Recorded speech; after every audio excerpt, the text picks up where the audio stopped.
नमस्कार, आप देख रहे हैं प्रदेश का सबसे भरोसेमंद news channel India news Rajasthan. आपके साथ मैं हूं प्रद्युम्न शर्मा। हमारी खास पेशकश बड़ी बहस में आप सभी का स्वागत करता हूं। आज जब बात करेंगे लोकसभा के रण की, जहां चुनावों की घोषणा के साथ ही राजस्थान में राजनीतिक हलचल काफी तेज हो चुकी है।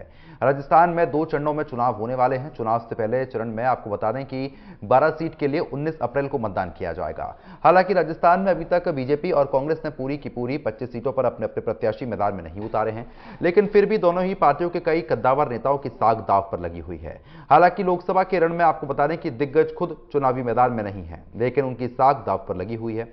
आपको यह भी बता दें कि झालावाड़ से भाजपा ने पूर्व सीएम वसुंधरा राजे के बेटे दुष्यंत सिंह को ही मैदान में उतारा है।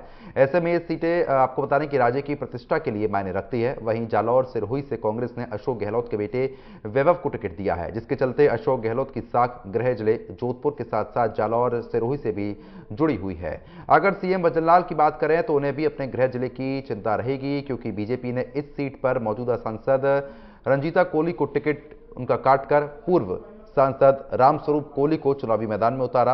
इसके अलावा बता दें कि चूरू से भाजपा ने सांसद राहुल कसावा का टिकट काटकर देवेंद्र को टिकट दिया है। इसकी वजह से वरिष्ठ नेता राजेंद्र राठौड़ की नाराजगी को लगातार उनका माना जा रहा है। आरोप लग रहे हैं कि राठौड़ की विधानसभा चुनाव में हार की बड़ी वजह राहुल रहे थे और राहुल का टिकट कटते ही तमाम चेहरों को लेकर दावेदारी शुरू हो गई थी। उधर चूरू में बीजेपी से नाराज राहुल कांग्रेस के सिंबल पर चुनावी मैदान में उतरे हैं।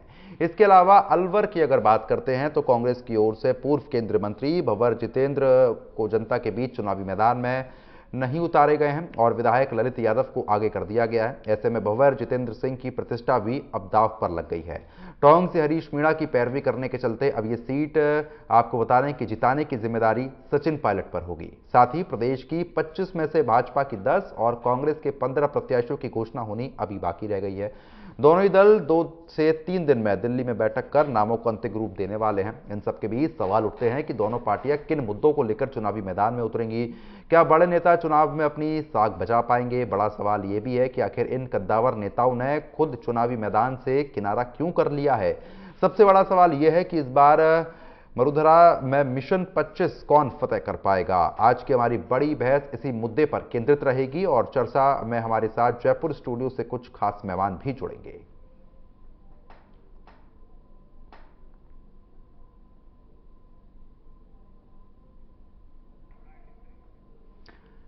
तो फिलहाल आपको बता दें कि कुछ प्रत्याशियों के ऐलान होना अभी रह गया है। उसको लेकर लगातार 2 से 3 दिन में बड़ी बैठकें भी होंगी। उन बैठकों के माध्यम से लगातार विचार विमर्श किया जाएगा, लेकिन तमाम सवाल जो है वो उठना लाजमी हो जाते हैं, क्योंकि दिग्गज खुद को इस मैदान से थोड़ा दूर कर रहे हैं। वजह क्या है, ये लगातार बड़े सवाल हैं। जोधपुर और जालौर से अशोक गहलोत को लेकर भी लगातार चर्चा बना हुआ है। झालावाड़ से वसुंधरा राजे की दाव पर लगी हुई है साख। ऐसे में आपको ये भी बता दें कि लगातार तैयारियां तो चुनाव की चल रही हैं, लेकिन चुनावी मैदान में जो साख है वो यहां पर दाव पर लगी हुई है। तो चर्चा को आगे बढ़ा लेते हैं। 3 खास मेहमान हमारे साथ जुड़ चुके हैं, उनका रुख कर लेते हैं। रामकुमार वर्मा है, भारतीय जनता पार्टी के नेता है। रामकुमार जी, बहुत बहुत स्वागत करता हूं। पौरुष भारद्वाज है, कांग्रेस नेता है। पौरुष जी, आपका भी स्वागत करता हूं। डॉक्टर हेमंत भाई गोयल, राजनीतिक विश्लेषक हैं, आपका भी स्वागत करता हूं। चर्चा को आगे बढ़ा लेते हैं। सबसे पहले रामकुमार जी, आप ही के पास आऊंगा। जिस तरीके से अब चुनावी मैदान में लगातार पार्टियां उतरी हुई हैं, तैयारी चल रही है, लेकिन अब भी कुछ प्रत्याशियों के नामों का ऐलान होना बचा हुआ है। लेकिन बड़ा सवाल ये निकलकर सामने आ रहा है, जो दिग्गज नेता हैं वो इस मैदान से, इस चुनावी रण से अपने आप को दूर कर रहे हैं। क्या वजह मानी जाए?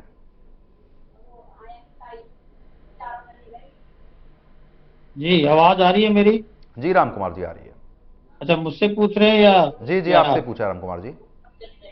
देखिए, हमारे दिग्गज नेता, आपको आदरणीय है, आपके चैनल के माध्यम से मैं आपको भी बताना चाहता हूं और राजस्थान के लोग भी सुन रहे हैं। हमारे दिग्गज नेता कहीं नहीं भग रहे हैं। कौन सा दिग्गज नेता भग रहा है? मैं तो सोचता हूं कि हमारे सामने कोई टक्कर राजस्थान में है नहीं। आज कांग्रेस की हालत ये होगी है, जिन्होंने 10 से नाम जो प्रस्तावित करके और जिन्होंने ऐलान किया गया है, मैं समझता हूं कि आने वाले समय में 15 भी करेंगे तो इनके पास में कैंडिडेट नहीं मिल रहा है। जिस तरह का केंद्र सरकार का कार्य हुआ है माननीय नरेंद्र मोदी जी के नेतृत्व में, 10 वर्ष का जो कार्यकाल, और पिछले दिनों 3 महीने में राजस्थान सरकार में माननीय मुख्यमंत्री भजनलाल जी शर्मा जी आते ही जो हमारा जो संकल्प पत्र था, एक के बाद एक एसआईटी का गठन किया जाना, चाहे किसानों के लिए सम्मान निधि का बढ़ाना जाना, इसी की तरह से आपने देखा एमएसपी के मूल्य को वृद्धि कर देना, और महिला सशक्तिकरण के लिए जो कार्य किए गए हैं वो भी अनूठे हैं। पुलिस थानों में हर डेस्क पर, यानी इस तरह से महिला डेस्क स्थापित कर देना, एंटी गैंगस्टर वाली फोर्स तैयार कर देना, एंटी रोमिया स्क्वाड तैयार करना, इस तरह की जो व्यवस्था की है, आशा बहनों का मानदेय बढ़ा देना। इसी तरह से मैं समझता हूं कि कर्मचारियों के जिस तरह से 4% डीए और उसके साथ साथ में जिस तरह के कार्य किए गए हैं उनसे भी, और आपने देखा हमारी योजनाओं में 450 का वादा गारंटी, यानी मोदी जी की गारंटी का मतलब गारंटी, और कांग्रेस ने जिस तरह से लास्ट के दिनों में जो गारंटियां देकर के जनता को भ्रमित किया, उनको सबक भी सिखा दिया। तो मैं समझता हूं कि हमारे दिग्गज भी हमारे सब साथ में है, और जो हमारे मैदान के अंदर हमारे माननीय जो प्रत्याशी है वो बहुत अच्छे बहुमत से पिछला जो रिकॉर्ड है उसको भी तोड़ेंगे, मेरी ऐसी मान्यता है। ठीक है, और पौरुष ये हमें भारद्वाज पूर्ण लगातार बने हुए आत्मविश्वास से हैं। कह रहे हैं। पौरुष जी, जी। जिस तरीके से लगातार देखिए, अब राम कुमार जी ने कह दिया भाई हमारे नेता तो नहीं भाग रहे हैं, हमारे नेता मैदान में हैं, अब दूसरे दलों का पता नहीं। लेकिन अब देखिए गहलोत साहब के बेटे को भी टिकट मिली है, तमाम चर्चाएं और भी चल रही हैं, और भी नाम सामने आ रहे हैं, कुछ प्रत्याशी आपके भी बचे हुए हैं, कुछ प्रत्याशी भारतीय जनता पार्टी के भी बचे हुए हैं जिनको अब सामने आना है। लेकिन मौजूदा स्थिति में आपकी पार्टी में भी देखने को मिल रहा है कि जो दिग्गज नेता है वो थोड़ी थोड़ी दूरी बना रहे हैं इस मैदान से, क्या वजह मानी जाए?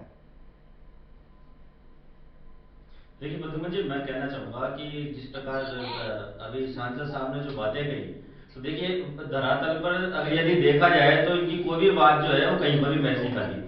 एक तरफ ये लोग बोलते हैं कि साहब हमारी भारतीय जनता पार्टी इतनी मजबूत है और हमारा कमल निशान है और मोदी जी के चेहरे पे हमारा कोई भी एरा गहरा नत्थु खैरा भी जीत जाएगा। तो मैं आपसे पूछता हूं कि अगर ऐसी स्थिति है तो फिर आज इनके द्वारा जो पहली सूची में टिकट घोषित किए गए, तो देखिए अपन राजस्थान की बात नहीं करके राष्ट्रीय स्तर पर यदि बात करें, हेमंत भाई आपको आवाज पहुंच रही है? पौरुष जी की कैंडिडेट थे वो ऐसे थे कि नहीं मिल रही, टिकट घोषित होने के बावजूद उन्होंने चुनाव लड़ने से मना कर दिया। अगर मोदी जी की स्थिति मजबूत है राजस्थान में, पौरुष जी का आवाज अब थोड़ा, अच्छा ठीक है पौरुष जी मैं रोकना चाहूंगा, आपकी आवाज जो है हमारे मेहमानों को नहीं पहुंच पा रही है, दोबारा आपके पास आऊंगा पौरुष जी। हेमंत भाई गोयल लगातार बने हुए हैं। डॉक्टर हेमंत भाई गोयल, सबसे बड़ा सवाल यह है, देखिए पिछली बार भी चर्चा में हम लोग जुड़े थे, तमाम मुद्दों पर बातचीत हुई थी, जब भी यही सवाल थे, आज भी वही सवाल देखने को मिलेंगे, क्योंकि अब आरोप प्रत्यारोप की राजनीति से काफी राजनीति आगे निकल चुकी है। अब नेता ही चुनावी मैदान से भागते हुए खड़े नजर आते हैं, क्योंकि पहले की स्थिति ये होती थी कि टिकट लेने के लिए लाइनें लगती थी, अब नेता ही खुद मैदान में नहीं खड़ा होना चाहते हैं। किस तरीके से इनको समझा जाए? देखिए प्रद्युम्न जी, राजस्थान में कांग्रेस पूरी तरह से साफ हो चुकी है, इनका नजरिया साफ हो चुका है, इनकी स्थिति साफ हो चुकी है, ये टोटली एक्सपोज हो चुके हैं। मैंने पहले भी आपके चैनल पर बैठ के जिक्र किया था कि बड़े नेताओं को चुनाव लड़ना चाहिए था। 2 बार 2014 में ये जीरो रह गए, 2019 में जीरो रह गए, दोनों बार लोकसभा में राजस्थान से ये खाता नहीं खोल पाए, और आज भी इनकी हालत यही है। आज जब पार्टी इतनी कमजोर है, पार्टी में भगदड़ मची हुई है, रोज इनके नेता छोड़ छोड़ के बीजेपी ज्वाइन कर रहे हैं। मैं तो कई चैनलों पे ये सलाह दी है कांग्रेस को कि भाई पार्टी का विलय कर दो ना बीजेपी में, रोज रोज नेताओं को जाने में दिक्कत हो रही है, लोग लाइन लगा के खड़े हैं बीजेपी में जाने के लिए। अच्छा हेमंत भाई मैं आपको एक सेकंड के लिए बस रोकना चाहूंगा। हेमंत भाई, पौरुष जी आपको आवाज पहुंच पा रही है? जी आवाज आ रही है। ठीक है हेमंत भाई जी का ऑडियो भी आ नहीं रहा।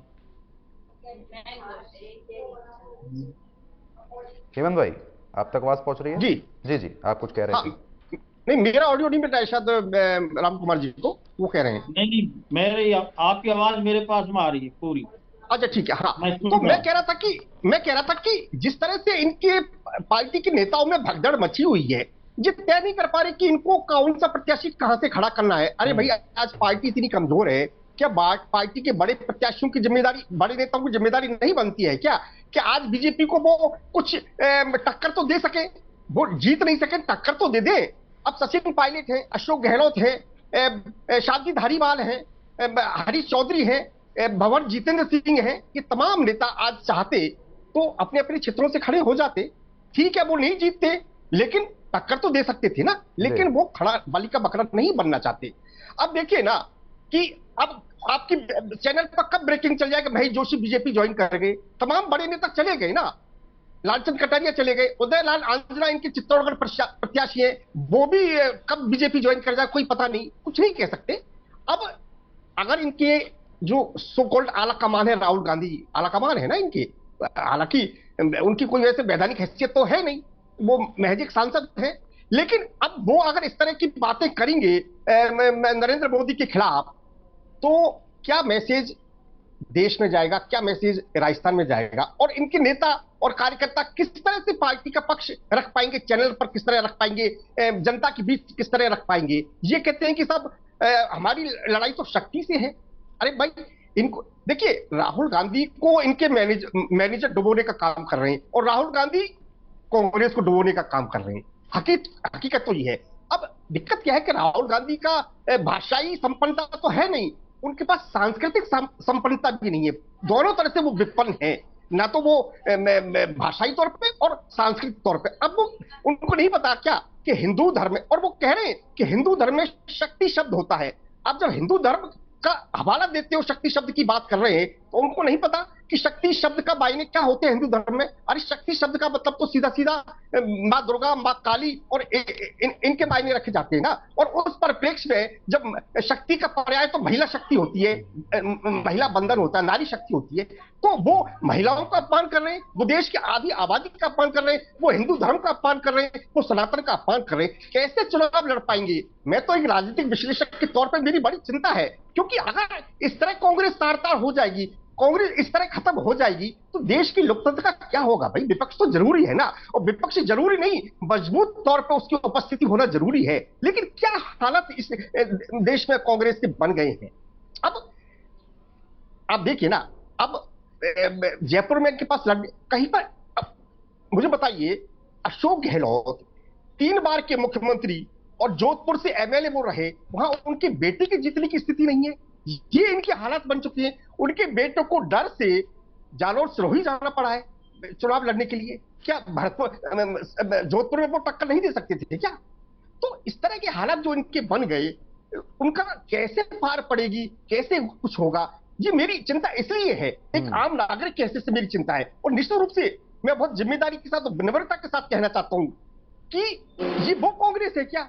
ये कांग्रेस आई है, ये भारतीय राष्ट्रीय कांग्रेस नहीं है, ये वो कांग्रेस नहीं है, ये इंदिरा कांग्रेस है। जब तक कांग्रेस के लोग गांधी परिवार की स्तुति नहीं छोड़ेंगे ना, ये कांग्रेस विपन्नता की स्थिति से बाहर नहीं निकल सकती। ये बहुत स्पष्ट तौर पर है।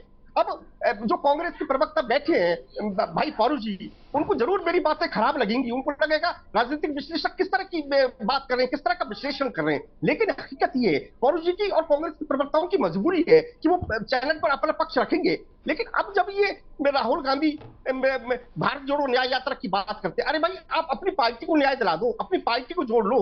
ये कहते हैं साहब हम तो नफरत के बाजार में मोहब्बत की दुकान खोलने चले। अब अपने आप के अंदर तो नफरत ठीक है, आप खत्म कर लो। चलिए ठीक है, पूछ लेते हैं परोज भारद्वाज एक बार फिर जुड़ गए हैं। आवाज पहुंच रही है परोज जी?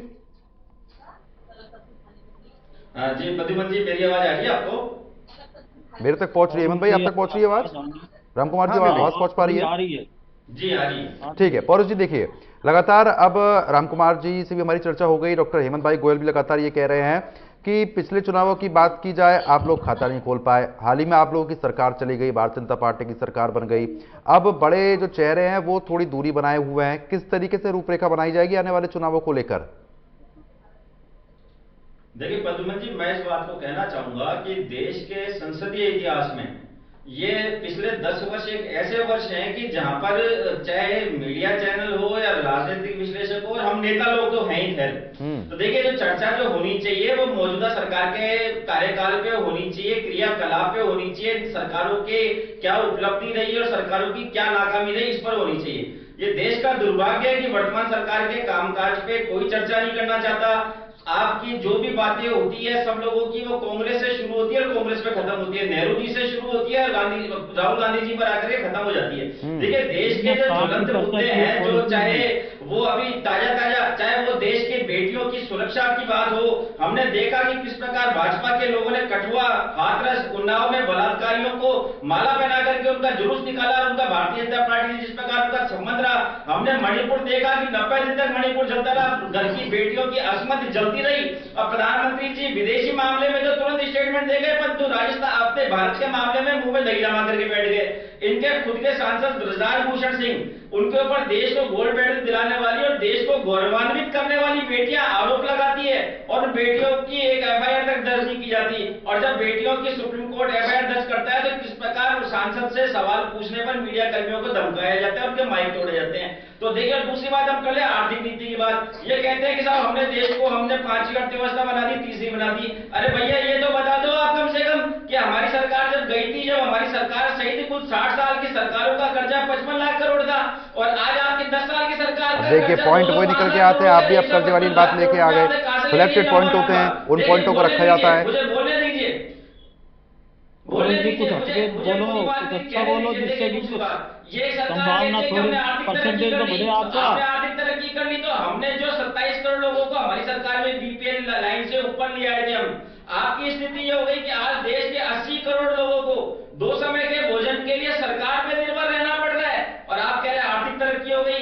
क्या देश में चुनिंदा वर्ग या हम दो, हमारे दो की आर्थिक तरक्की करवा करके क्या पूरा देश संपन्न हो गया? क्या हम दो और हमारे दो, जो आपके दो है, उन्होंने देश में कोई इतनी बड़ी चैरिटी कर दी? नहीं की। देखिए, आपकी सरकार कानून व्यवस्था के मामले पर फेल है। अच्छा, ठीक है, आपकी सरकार आर्थिक ठीक है, मामले पर पौरव फेल जी, है। आपकी सरकार विदेश नीति में फेल है। ठीक है, जो पौरव नेपाल जी, भारत का छोटा भाई माना जाता था, पाकिस्तान को छोड़ दीजिए, बांग्लादेश को छोड़ दीजिए, ठीक है, पौरव जी सुनिए ना, हिंदुत्व की जो माला जपते हैं, जो हिंदू राष्ट्र ठीक है, पौरव जी सुनिए ना, आपके सामने खड़ा है, वहां की फोर्सेज आपकी फोर्स पे गोलियां चलाती है और आप कहते हैं हम सफल हो गए। आपको आत्मचिंतन करने की जरूरत है। वही बात कांग्रेस की, तो कांग्रेस का संगठन अपने आप में मजबूत संगठन है और कांग्रेस क्या देने के लिए जा रही है आगामी लोकसभा चुनाव में, इसका परिणाम जब 4 जून को निकलेगा तब आपको पता पड़ेगा। आप हम पे आरोप लगा रहे हैं, अपना घर संभालिए। जोधपुर में गजेंद्र सिंह शेखावत के खिलाफ भारतीय जनता पार्टी के विधायक के नेतृत्व में भारतीय जनता पार्टी के कार्यकर्ता विरोध करते हैं और उनको गजेंद्र सिंह शेखावत, ठीक है पौरव जी, अब ठीक है, अब रोकूंगा। चलिए ठीक है पौरव जी, अब देखिए ना, आप पौरव जी, ठीक है, विपक्ष की चर्चा हो रही है, कैसी विडंबना है ये? ठीक है, ये विडंबना, मैं भी अभी आत्मचिंतन ही कर रहा था, आपने बड़े अच्छे पॉइंट रखे। रामकुमार जी, तुरंत आपके पास आ रहा हूं, लेकिन एक सवाल पौरव जी से ले लेते हैं। आप अभी ये कह रहे थे कि जो सरकार चल रही है उसमें खाली पेट सोना पड़ रहा है, 2 वक्त की रोटी भी नहीं मिल पा रही है, परेशानी लगातार बनी हुई है। सरकार ने क्या ये कह दिया है पौरव जी कि आप हाथ पे हाथ धरे बैठे रहो, सरकार ही आपको खाना खिलाएगी, तो फिर हम लोग भी नौकरी छोड़ देते हैं, हम लोग भी घर पे बैठ जाते हैं। दूसरी चीज, अगर इतनी ही खराबी है सरकार में, तो बार बार ये सरकार चुनी क्यों जा रही है? फिर आप लोग मैदान से क्यों पीछे हटते जा रहे हैं? आप लोग क्यों नहीं चुना जा रहा है? आप जैसे कह रहे हैं कि एफआईआर दर्ज नहीं हो रही है, बेटियों पर अत्याचार हो रहे हैं, खाने को नहीं मिल रहा है, परेशानी लगातार बन रही है, तो फिर तो ये सरकार को चले जाना चाहिए था ना, लेकिन लोग फिर भी इसको पसंद कर रहे हैं। वजह क्या है? ये भी आत्मचिंतन का एक विषय बन सकता है। प्रद्युमन जी, मेरी बात को आप गलत तरीके से प्रेडिक्ट कर रहे हैं। मैंने ये बात कही कि देश के 80 करोड़ लोगों को सरकारी, सुनिए मेरी बात सुनिए, आप मेरा जवाब सुनिए, आपत्ति है क्या आपको? जवाब सुनिए। मैंने और उस जी 80 करोड़ लोगों को अनाज मिल रहा है, इसमें कहां आपत्ति आ रही है आपको? 80 करोड़ लोगों को सरकार जो है वो भोजन दे रही है दोनों टाइम का। तो जब 80 करोड़ लोग देश के अपने 2 टाइम के भोजन के लिए सरकार पर निर्भर है, तो देश की आर्थिक विकास दर का दम्भ भरने वालों को सोचने की जरूरत है। देखिए, दूसरी बात, आपने कहा कि सरकार क्यों जीती। मैं आपसे इस बात को कहना चाहूंगा कि 2014 में जब ये सरकार बनी थी और ये सरकार जो वादे करके आई और हम पर जो आरोप लगा करके आई, ना इस सरकार ने अपना कोई भी वादा पूरा किया, ना हम पे लगाया हुआ कोई भी आरोप किसी भी न्यायालय में साबित किया। सुनिए एक बार, मेरी बात सुनने दीजिए, मेरी बात कहने दीजिए। आप कह रहे हैं 2019 में रिपीट क्यों हुई? मैं आपसे कहता हूं कि पुलवामा कांड में देश आज तक शर्मिंदा है। देश की जो ये कहते हैं कि हमने कहीं से कुछ भी निकाला, देश के सैनिक मार दिए गए, उनके नाम पर आपने श्रद्धांजलि देने की बजाय ठीक है, रामकुमार जी कुछ कह रहे हैं, रामकुमार जी बोले, ठीक है रामकुमार जी बोले, मैं तो ठीक है रामकुमार जी बोले, आपको सैनिकों की जरूरत पड़ जाएगी। 2019 में बह गया था, आज स्थिति क्या है? वो तो 2014 देखा, 19 देखा, 24 भी देखोगे और फिर मैं समझता हूँ कि आप फिर बौखलाओगे। पूछा गया कि भाई अगली सरकार किस इंडिया गठबंधन की है, एनडीए की, जिनको मोदी चैनल कहा जाता है, उन चैनलों के सर्वे पे 20 से 21% मोदी जी के पक्ष में वोट पड़े और 80% जो है काम करेंगे वो तो वोट पक्ष पड़े में पड़ेंगे। कांग्रेस के पक्ष में। ये आप तो करोगे, अगर आप हार जाते हो तो यही इनका बहाना लगाते हो, कभी क्या करते हो। एक उदाहरण देना चाहूंगा। आपने कर्नाटक में जीत गए तो क्या ईवीएम ठीक थी? भारतीय जनता पार्टी की एक मैडम है, उत्तर प्रदेश की नेता है, डॉक्टर प्रियंका मौर्य। ये इनका, अगर कैमरे को जूम कर सके तो ये इनका ट्विटर अकाउंट है। इनके ट्विटर अकाउंट पे जो है करीब, ये मान के चलिए कि 1 मिनट, इनके ट्विटर अकाउंट पे लगभग 2.5 मिलियन फॉलोअर्स हैं। इन्होंने जो है कल एक पोल करवाया अपने ट्विटर अकाउंट पे कि लोकसभा चुनाव 2024 पीएम मोदी के लिए, पीएम पद के लिए जनता की पहली पसंद कौन। नरेंद्र मोदी जी को मिले 26% वोट, राहुल गांधी जी को मिले 74% वोट, और कुल जो सैंपल हुआ इसमें वोट डाला वो 39,113 लोगों ने वोट डाला। ये आपके सामने की स्थिति है। और कई चैनल्स को आप कहते हैं कि आप हमें मोदी चैनल क्यों कहते हैं, इसलिए कहते हैं कि उन्होंने सर्वे करवाया और उसमें राहुल गांधी फर्स्ट आया तो उनके टीवी चैनल्स के अकाउंट से डिलीट कर दिए गए सर्वे वो। तो मैं आपसे इस बात को कहना चाहूंगा कि चुनाव कोई नेता थोड़ा जीतता है, नेता थोड़ा जितवाता है। चुनाव तो देश में माई बाप जनता है, चैनल जो सर्वे करा रहा है, अगर फिर चुनाव कराने की क्या जरूरत है? नहीं तो फिर चुनाव कराने की क्या जरूरत है? फिर तो चैनल के सर्वे पे ही आप राष्ट्रपति और प्रधानमंत्री सबको चुन लीजिए, उनको प्रधानमंत्री बना दो राहुल गांधी को। मैं वही तो कह रहा हूँ ना, चैनल के सर्वे से क्या मतलब है? अब ये तो जनता वोट देती है, उसके आधार पर चुना जाता है। फिर मैं आपसे पूछता हूँ कि फिर आप सर्वे सर्वे पे एक आंकड़े रखे जाते हैं पौरुष जी, एक आंकड़े स्पष्ट रहते हैं, वो भी स्पष्ट, कुल मिला के उनको भी स्पष्ट नहीं कहा जा सकता है।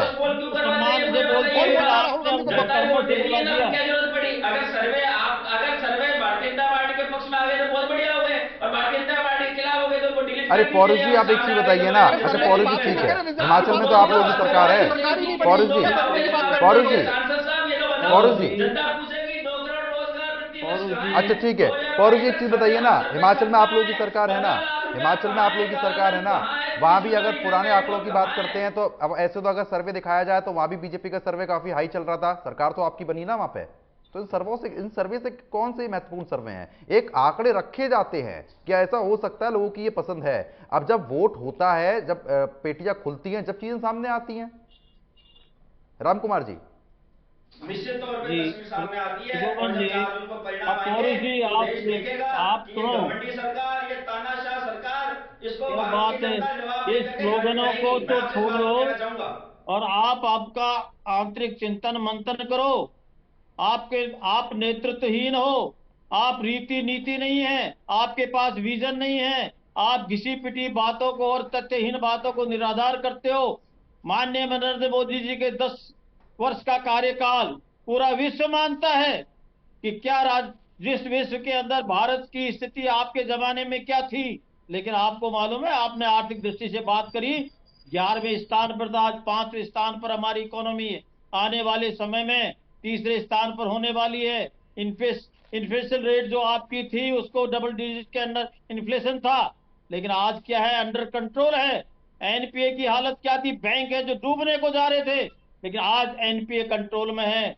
आप ये कह रहे हो कि 10 वर्ष के अंदर वो 140 जनता का विश्वास भारतीय जनता पार्टी के नेतृत्व ने जीता है, और आपने 2014 के रिजल्ट को देखा, उसके बाद में 2019 को देखा, उसके बावजूद भी अगर आपकी आंखें नहीं खुलती है, ये चश्मा आपने जो लगा रखे हैं, मैं तो कहता हूं इन काले रंग के चश्मा जो लगा करके दिखाई नहीं दे रहा, आपने अंतर मन से सोचो। आज आपके नेता आपको नहीं मिल रहे हैं, खड़े करने के लिए उम्मीदवार नहीं है, क्या आपको नहीं दिखा देश के अंदर 50 करोड़ से अधिक जन अकाउंट खुले, आपके बिचौलियों का पूरा सफाया होगा, और डिजिटल पेमेंट 29 लाख करोड़ करीब डिजिटल पेमेंट हुआ वो जनता के अंदर, जहां आपकी सरकार के अंदर 15% जाता था, आज 100% जा रहा है। ये क्या है? आप 80 करोड़ की बात कर रहे हैं, ये भारतीय जनता पार्टी है, जीवन स्तर को, बुनियादी सुविधाओं को देकर के 25 करोड़ बीपीएल जिससे ऊपर उठ करके आए हैं, वो भाई जो गरीबी लाइन में आपके अंडर बीपीएल कर दिए थे, उनको 25 करोड़ लोगों ने हुआ है। आपको मालूम होना चाहिए, मुद्रा बैंकिंग के माध्यम से करीब 35 करोड़ लोगों को रोजगार, जिसमें 70% हमारी महिलाएं हैं। आपको ये भी मालूम होना चाहिए कि आपकी जहां सरकारें थी, राजस्थान का आप उदाहरण दो, आपने क्या किस तरह का कुशासन दिया। 17 लाख युवाओं के साथ में किया गया। 2 लाख के अपराधी के केस महिलाओं के हुए। 35,000 के साथ दुष्कर्म के केस हुए। उसके अंदर महिलाएं थी, उनके क्या हुआ? 19,440। राजस्थान का उदाहरण देखो। आप अब पूरे के पूरे देख रहे हो, लेकिन मैं ये कहना चाहता हूं पौरुष जी, आप चिंतन मंथन करके आप नेतृत्वहीन हो रहे हैं। आपके अंदर चाहिए जिससे कि लोकतंत्र की आप रक्षा आप तो नहीं करेंगे, हम तो कर रहे हैं, लेकिन कम से कम लोकतंत्र को मानते हुए प्रजातांत्रिक तरीके से आइए। आप कभी ईवीएम का वो ये कभी हमारे बता रहे थे कि जिस तरह से कोई लड़का फेल हो जाता, कहता फेल कैसे हुआ भाई? कि साहब पेट में दर्द था, एग्जाम के दिन इस तरह का हो गया। तो मैं सोचता हूं कि पौरुष जी इस बहाने से नहीं चलेगा। ये भारतीय जनता पार्टी का माननीय नरेंद्र मोदी जी के नेतृत्व में जो कार्य हुए, विश्व में नंबर 1 पर उनकी जो जो सर्वे, जो स्ट्रेटेजी, इंटरनेशनल जो एजेंसी है, उन्होंने देखा, आपने देखा कितने इस्लामिक देशों ने उनको अवार्ड दिए गए। आपने देखा यहाँ भारत के अंदर किस तरह के गरीब व्यक्ति जिनको सोच नहीं सकते थे, उनका जीवन स्तर ऊंचा उठाया, लेकिन उनको सम्मान भी दिया। आपने तो ऐसे लोग जो अच्छा ठीक है ना। अब राम कुमार जी देखिए ना, केंद्र सरकार की बात छोड़ते हैं ना, प्रदेश उनको सरकार पे एक नकारा। बार आ जाते हैं। मैं ये कहूंगा कि राजस्थान के अंदर 25 में से 25 सीटें हैं। आपके नेता भाग गए, आपके नेता दिखाई नहीं दे रहे, आपके नेता अपने स्वाभिमान सम्मान को बचाने के लिए भारतीय जनता पार्टी के पास में आ रहे हैं। उनको मालूम है वहां पर जनप्रतिनिधि की सुनाई नहीं है, वहां किसी की आवाज, वहां एक की आवाज के लिए, उसके सम्मान के लिए वो देश को भी दांव पे लगाते हैं, पार्टी को भी लगा दिया। लेकिन मैं कहता हूं जिस नेतृत्व के लिए आप कर रहे हो, उस नेतृत्व ने देश को तो जो किया था उसको तो माननीय नरेंद्र मोदी जी ने बचा लिया, ये भाजपा की सरकार ने बचा लिया। लेकिन आप कुछ तो सोचो कि अपने नेतृत्व के बारे में भी सोचो, घर के बारे में भी सोचो, किस तरह से आपका कुनबा बिखर रहा है और भग रहा है, दौड़ रहा है। तो मैं तो ये कहता हूं कि आने वाले समय 2024 के अंदर 370 भाजपा और 400 से पार, ये स्थिति रही तो इसमें दोहराई नहीं है। और आपका नामो निशान नहीं है, आपका ठीक इंडिया है, गठबंधन चलिए ठीक है राम कुमार जी, लौटूंगा लौटूंगा। हेमंत भाई भी काफी देर से वेट कर रहे हैं, किसानों लौट के रहा हूं लिए अभी जो आपके कार्य पास। किए गए, हेमंत महिलाओं भाई, के लिए किए गए, हेमंत युवाओं भाई, के लिए जो कार्य हुए हैं, और देश के कृषि क्षेत्र को जिस तरह से उन्नत करने के लिए कार्य किए गए हैं, उन सब का रिजल्ट 2024 में अब आ रहा है। और ऐसा है कि पिछली बार राजस्थान में आपको 24 चलो ठीक है राम कुमार जी, 34% करीब मतदान मिला था। प्रद्युमन जी, इस बार तो इनका प्रतिशत आप देखना, इनका को ये प्रतिशत ढूंढते रहेंगे राजस्थान में, चलिए और ठीक जगह है। भी यही पौरुष जी हाल तुरंत होना है। लौट रहा हूँ। हेमंत भाई काफी देर से वेट कर रहे हैं। हेमंत जी, जिस तरीके से आपने काफी जी, जी। लंबी चर्चा को सुन लिया, अभी क्या निष्कर्ष निकाला जाए? क्योंकि देखिए जो बड़े चेहरे हैं उनकी साख तो जरूर दांव पे लगी हुई है, चाहे वो चुनावी मैदान में रहें या फिर ना रहें। लेकिन कहीं ना कहीं अभी हाल ही में कांग्रेस को काफी बड़ा झटका लगा, कई राज्यों से झटका लगा, उसके बाद अब ये चुनाव आ रहे हैं। खासतौर पर अगर हम राजस्थान की बात करते हैं, क्या समीकरण बनते हुए नजर आ सकते हैं? देखिए प्रद्युमन जी, ये कांग्रेस का दुर्भाग्य है कि कांग्रेस के साथ आज विनाश काले विपरीत बुद्धि जैसी स्थिति हो रही है। मैं बहुत विनम्रता के साथ कहना चाहता हूं, और ये स्थिति राहुल गांधी से लेके और इनके नीचे के एक सामान्य कार्यकर्ता तक इस तरह की हालत इनके बने हुए हैं। अभी पौरुष जी में बातें सुन रहा था, पौरुष जी कह रहे थे कि कोई चैनल के सर्वे में राहुल गांधी को 74% लोकप्रियता और वो इस तरह की बातें वो कर रहे थे। अरे भैया, यूपी आपका गढ़ होता था। आपके तमाम जो प्रधानमंत्री राहुल गांधी क्यों अमेठी सीट छोड़ रहे हैं? प्रियंका गांधी क्यों नहीं रायबरेली से चुनाव लड़ना चाहती? अगर आपकी इतनी लोकप्रियता है, अगर आपका इतना सब कुछ है, तो आप चुनावी समर से क्यों आपके नेता भाग रहे हैं? एक बात। दूसरी बात, ये कह रहे थे कि सब बीजेपी इसमें फेल हो रही, इसमें फेल हो रही। अरे भाई, बीजेपी बार बार फिर चुनाव क्यों जीत जाती है? क्या आप जनता को बेवकूफ ठहरा रहे हैं क्या? मतलब जनता सोच समझ के वोट कास्ट नहीं कर रही है, आप ये कहना चाहती हैं? या फिर ईवीएम खराब है, या फिर देश की सारी संवैधानिक संस्थाएं खराब है? क्या चुनाव आयोग पर आप प्रश्न उठा रहे हैं? और फिर आप कह रहे थे कि सब 80 करोड़ लोगों को ये राशन बांट रहे हैं। तो आप कहना क्या चाहते हैं कि इन 10 सालों में गरीब पैदा हो गए? आपने तो बिल्कुल गरीबी दूर करके रख दी थी, मोदी जी ने गरीब पैदा कर दिए। अरे भाई, आप तो उनको राशन मुहैया करा नहीं रहे थे। अब जब मोदी जी राशन मुहैया करा रहे हैं, तो आप कह रहे हैं सब इतने भारी संख्या में लोगों को आप राशन मुहैया करा रहे हैं। अरे क्या मतलब, मोदी जी ये काम नहीं करेंगे क्या? एक बात। अब आप राजस्थान की आप बात कर रहे हैं। देखिए, अभी 3 महीने पहले विधानसभा चुनाव हुए हैं, कांग्रेस सरकार को यहां से जाना पड़ा। जाने के कई कारण थे, इनकी आपसी फूट थी, अशोक गहलोत वर्सेस सचिन पायलट। अब देखिए, एक एक करके जिस तरह से कल ही सरकार, कांग्रेस सरकार की खुलती नजर आ रही है ना, कल ही एक बहुत बड़ा विस्फोटक बयान बीएल सोनी, प्रधान जी, बीएल सोनी वो ऑफिसर हैं, यानी वो डीजी एसीबी से रिटायर हुए हैं, और बीएल सोनी, मैं बहुत जिम्मेदारी के साथ ये बात कह सकता हूं कि अशोक गहलोत के बहुत ही पसंदीदा अफसरों में से एक थे। जितनी भी प्राइम पोस्टिंग बीएल सोनी को मिल सकती थी, अशोक गहलोत ने हमेशा उनको प्राइम पोस्टिंग दी। अब बीएल सोनी रिटायर होने के बाद कह रहे हैं कि कर्मचारी चयन बोर्ड और आरपीएससी में जिन अफसरों को लगाया गया, उन अफसरों की कार्यशैली की वजह से राजस्थान शर्मसार हुआ। एक बहुत बड़ा बयान। और इसके साथ वो कह रहे हैं कि अशोक गहलोत सरकार में तमाम परीक्षाओं के, लगभग तमाम परीक्षाओं के पेपर आउट हुए, और चूंकि अशोक गहलोत गृह मंत्री स्वयं थे, उन्होंने कभी भी इस तरह के मामलों पर मीटिंग तक बुलाने की जहमत नहीं उठाई। वो बराबर इस तरह का आरोप लगा रहे, ऑन रिकॉर्ड आरोप लगा रहे। कितनी बड़ी बात है। और ये कहते हैं कि सर हमारी सरकार ने ये किया, हमारी सरकार ने ये किया। अरे वो लोकेश शर्मा 5 साल तक अशोक गहलोत के साथ ओएसडी छाया बन के रहा, और वो लोकेश शर्मा आज अशोक गहलोत की कार्यशैली पर एकदम स्पष्ट तरीके से, आक्रामक तरीके से प्रश्न चिन्ह लगा रहा है। अब ये बिल्कुल आत्मचिंतन नहीं करना चाहते क्या? अगर आपने आत्मचिंतन नहीं करने की आरोप लगते हैं तो एक अपने आप एक बड़ी चीज हो जाती है। बहुत बड़ी चीज है सर, बहुत बड़ी चीज है, और ये समझना नहीं चाहते। अब इनके पास क्यों प्रत्याशी नहीं है? क्या अशोक गहलोत चुनाव नहीं लड़ सकते क्या? अब देखिए, करण सिंह यादव वो अच्छी टक्कर दे सकते थे बीजेपी प्रत्याशी को अलवर में, लेकिन उनको टिकट नहीं दिया। किसने टिकट नहीं दिया? उन्होंने आरोप लगाया डॉक्टर करण सिंह यादव ने कि भवन जितेंद्र सिंह ने मेरा टिकट काट दिया। और भवन जितेंद्र सिंह क्या कहते हैं कि पार्टी में छटनी चल रही है, जिसको जाना है वो जाए। ये इनके नेताओं की घमंड है। ये बीजेपी पर घमंड का आरोप लगाते हैं। अरे 1% हम मान ले कि बीजेपी घमंड में, अरे बीजेपी अगर घमंड आ गया तो बीजेपी तो आसमान से लेके और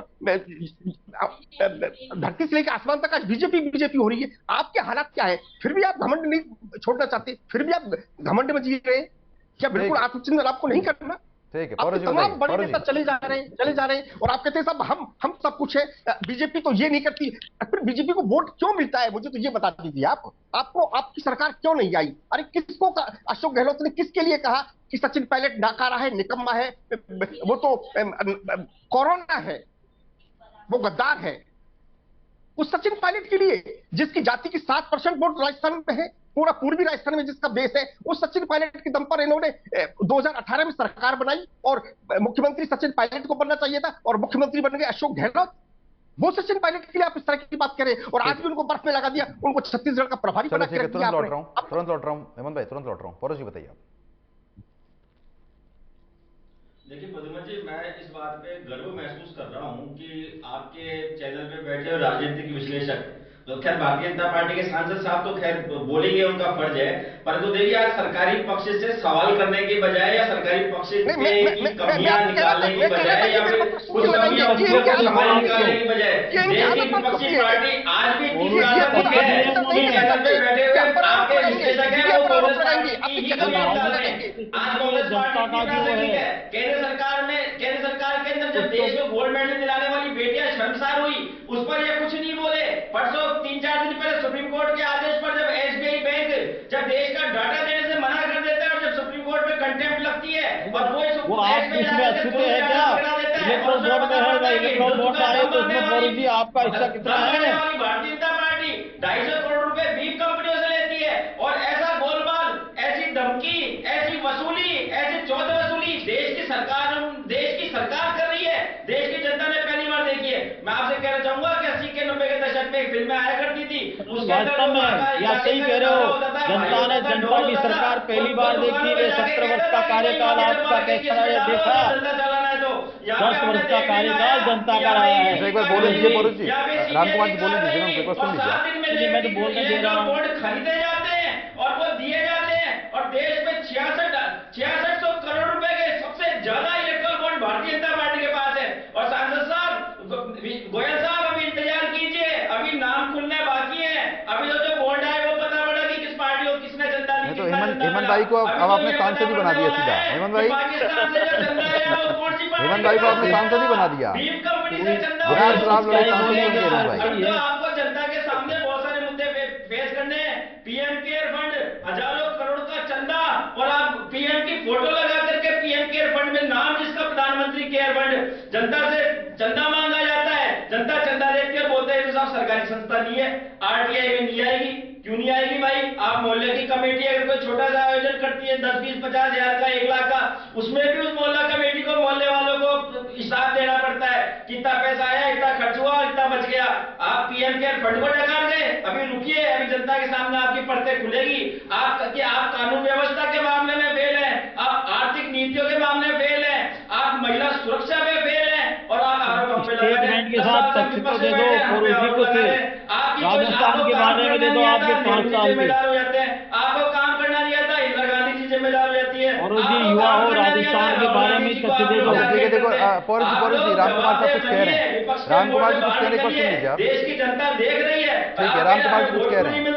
आपको बताया 2019 पुलवामा और जी आपको देश के क्या यहाँ के कुछ तथ्य दे दो। आपके 5 वर्ष पुलवामा के कातिल कौन है, सामने नाम रखिए। नहीं रखेंगे आप सिर्फ भावनात्मक मुद्दों पर राजनीति करते हैं। आप सिर्फ आरोप लगा करके भाग जाते हैं। भावनात्मक मुद्दे आप कहते हैं राम मंदिर हमने बनाया। अरे भाई, और जी आप जैसे युवा लोग अगर कागजी घोड़ों पर चले तो मैं सोचता हूँ आपसे किसी ने मना किया था कि राम मंदिर नहीं बनाने के लिए?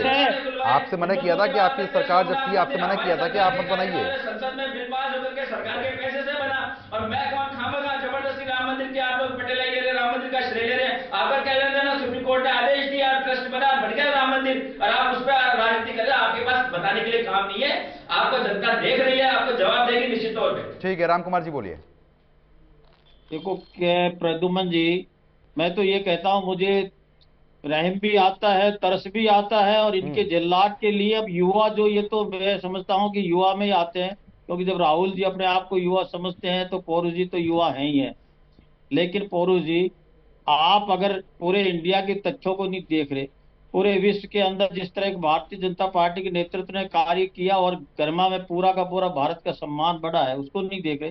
राजस्थान के 5 वर्ष में अगर आपको सच्चाई कड़वी लग रही है, एनालिसिस जो राजनीतिक एनालिसिस उन्होंने निष्पक्ष होकर से पारदर्शिता से सारी बात करी, उसको भी आप नकार रहे हैं, तो ये क्या आप ये सोचेंगे? तो मैं ये कहूंगा कि जिस तरह का आपका ये सोच और नेतृत्वहीन हो रहे हैं, ये कागजी घोड़े आप बढ़ा रहे हैं। अभी भी आप 2024 के अंदर आपका परसेंटेज जो वोटिंग का वो डाउन होने वाला है, क्योंकि 10 वर्ष के कार्यकाल के अंदर जो ऐतिहासिक कार्य हुई है, आपने विरोध करना ही है। आपको अगर 370 धारा हट रही थी तो विरोध करना था।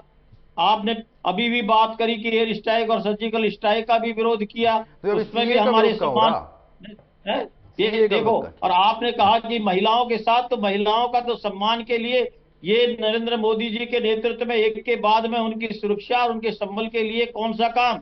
आपको 12 करोड़ उज्ज्वला योजना के तहत भी नहीं आते, जो धुआं के अंदर हमारी माताएं बहनों की किस तरह की हालत हो रही थी, लेकिन उनको चूल्हे के लिए आपने नहीं सोचा, उनके स्वास्थ्य के लिए नहीं सोचा।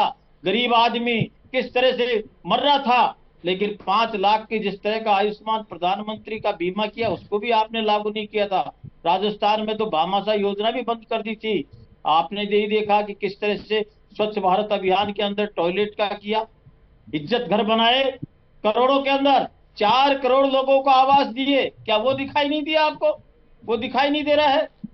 और आपने कहा कि एमएसपी की भी बात करते हैं, एमएसपी में खरीफ की फसलों को भी इंक्लूड किया, और अब तो हम बोनस भी दे रहे हैं। राजस्थान में आपने देखा सरकार आने के बाद में गेहूं की फसल में बोनस देकर के 2400 समथिंग उसके रेट पे हमने बोनस भी दिया है।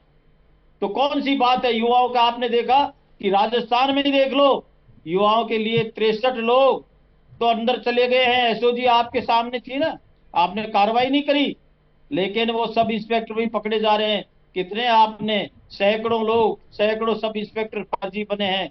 ये युवाओं के साथ, गरीब जनता, किसानों के बच्चों के साथ में जो धोखा किया, उस पर चिंतन और मंथन करो।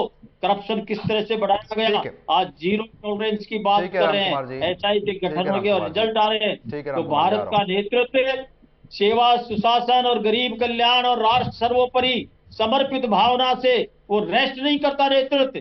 उसके व्यक्तित्व के लिए भी आप गाली निकालते हो। क्या क्या उसके लिए बोलते हो जितने, लेकिन तुम कहते हो आज मोदी जी का परिवार पूरा भारत के 140 करोड़ लोग हैं, और वो उस सम्मान में उनके समर्पण, उनके त्याग, और जिस तरह के भारतीय जनता पार्टी का कार्यकर्ता अनुशासित होकर के तथ्यों पर बात करता है, तथ्योहीन नहीं होता।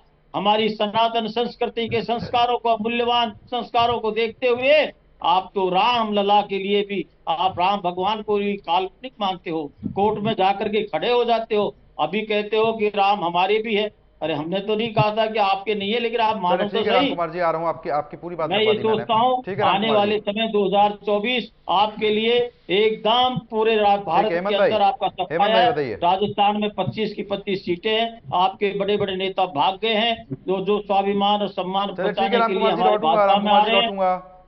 जी जी हेमंत जी। भाई बोलिए। जी जी, क्या पूछ रहे हैं? हेमंत भाई अब देखिए, लगभग 30 मिनट से ज़्यादा का समय हो चुका है। केंद्र की बात भी हो गई, राज्य की बात भी हो गई, लेकिन राज्य की जो स्थिति बनी हुई है, अभी पौरुष जी लगातार काफ़ी चीज़ें जिक्र कर रहे थे कि महिलाओं का सम्मान नहीं हो रहा है, तमाम चीज़ें उनकी तरफ से भी कही गई, आपको भी सांसद बना दिया, आपके ऊपर भी आरोप लगा दिया कि आप भी भारतीय जनता पार्टी का पक्ष ही ले रहे हैं। क्या परिस्थिति बनती हुई नजर आएंगी, क्योंकि अशोक गहलोत की साख जो है वो भी दांव पर लगी हुई है, लगातार नेता पीछे हट रहे हैं, सचिन पायलट का नाम भी लगातार अपने भी जिक्र में लाया था कि उनको कहां से कहां बैठा दिया गया। ये जो परिस्थितियां बन रही हैं, ये यहीं की परिस्थितियां नहीं है, ये मध्य प्रदेश में भी देखने को मिलता है और यही चीज अब हरियाणा में देखने को मिल रही है। देखिए प्रद्युमन जी, दिक्कत क्या है कि एक तरफ तो पार्टी बीजेपी है जिसके नेता नरेंद्र मोदी हैं, जो आज एक विश्व स्तर की हस्ती बन चुके हैं, उनकी अब स्वीकार्यता पूरे विश्व में हो चुकी है। और एक तरफ कांग्रेस पार्टी है जिसके नेता राहुल गांधी हैं, और राहुल गांधी की स्वीकार्यता ना तो उनके गठबंधन के लोगों में है, ना उनके नेताओं में उनकी स्वीकार्यता है, ना उनके उनके कार्यकर्ता उनको स्वीकार करते हैं, और ना ही उनकी स्वीकार्यता अपने परिवार में है। मतलब मुझे बहुत खेद के साथ ये बात कहनी पड़ रही है, कई बार मीडिया में देखने को सुनने को मिलता है कि प्रियंका गांधी और राहुल गांधी में नहीं बनती, तो उनकी स्वीकार्यता तो अपने परिवार में भी नहीं है। वहां तीन वो लोग हैं फैमिली के मेंबर, राहुल, सोनिया और प्रियंका, उन तीनों में ही वो अलग अलग पावर सेंटर बने हुए हैं। तो ये तो कांग्रेस है।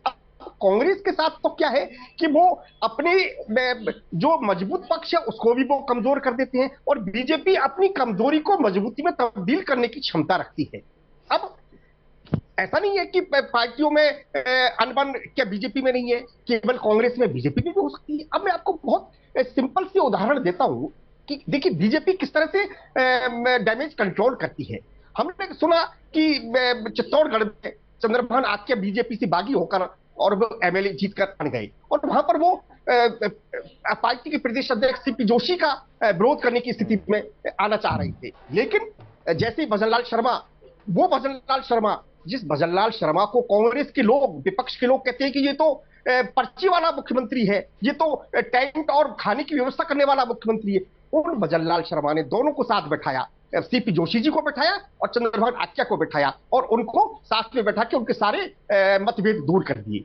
एक बात, अब जोधपुर से रिपोर्ट आ रही थी कि वहां पर जो वहां के एमएलए बाबू सिंह राठौड़ है, उनकी वहां की जो केंद्रीय मंत्री है गजेंद्र सिंह शेखावत जी, उनके साथ कुछ अनबन है, वहां भी उन दोनों को बैठाया और वहां उन दोनों को उनके रिश्ते मधुर करवा के, और वो वहां पर एक उन्होंने डैमेज कंट्रोल कर दिया।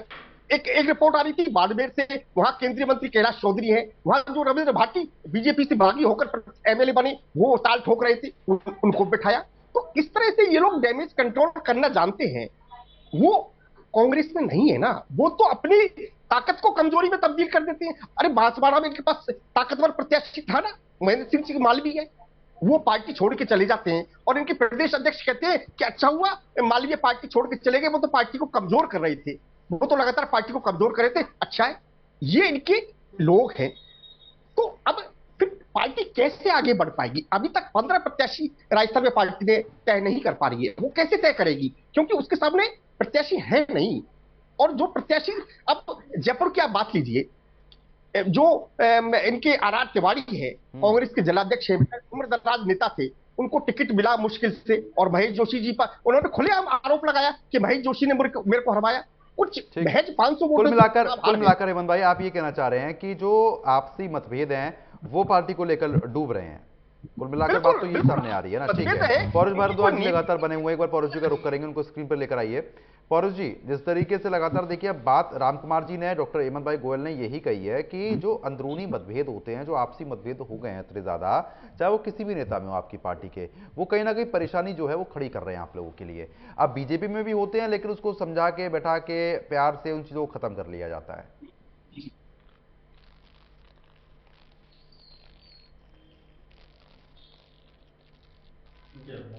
जी पौरुष जी।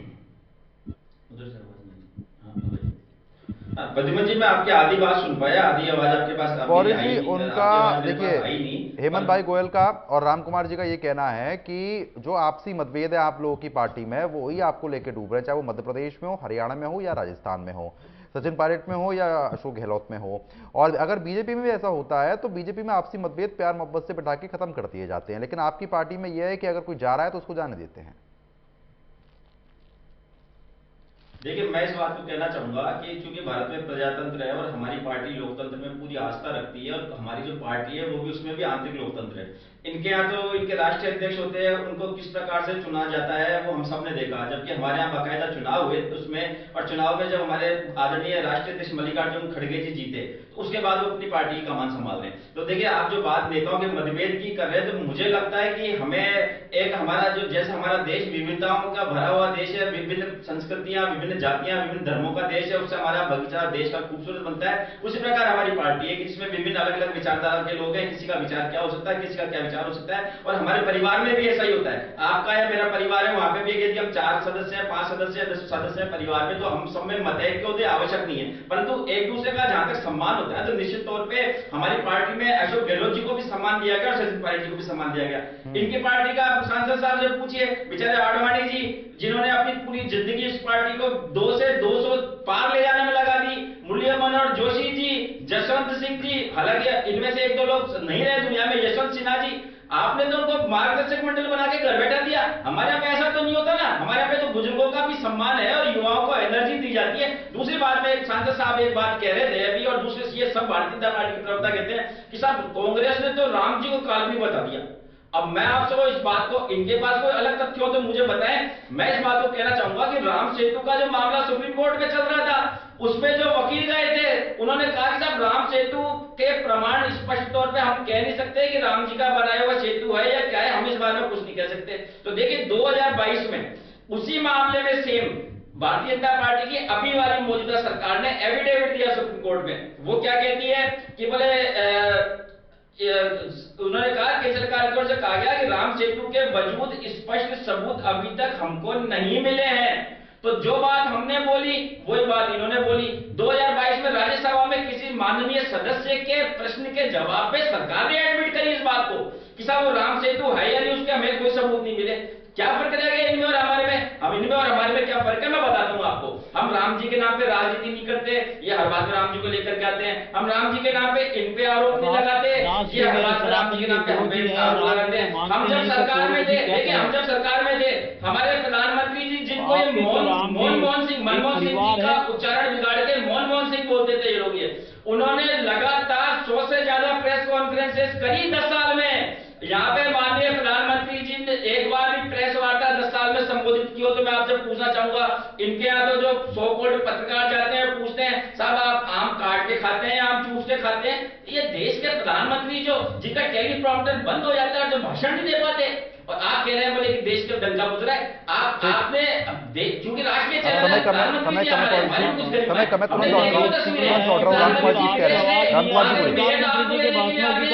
राजीव गांधी जी की भी तस्वीरें देखिए, इंदिरा गांधी जी की भी तस्वीरें देखिए कि अमेरिका के राष्ट्रपति छाता तान के राजीव गांधी जी को उनकी सीट तक, उनकी गाड़ी तक छोड़ने के लिए आए। और आपकी वो तस्वीरें हमने देखी कि एक मेयर को लेने के लिए भेज दिया और आप देख रहे हो रशिया के अंदर राष्ट्रगान चालू हो गया, चल दिए। तो मैं आपको इस बात को कहना चाहूंगा, महिमा मंडन करने से जो है राजनीति करके आप लोगों को तो बरगला सकते हैं, लेकिन जब तथ्यों की बात करेंगे तो आप हमारे आगे कहीं नहीं ठहरे। चलिए ठीक है राम कुमार जी बोलिए। ठीक है पौरुष जी आ रहा हूँ। ठीक है राम कुमार जी जल्दी।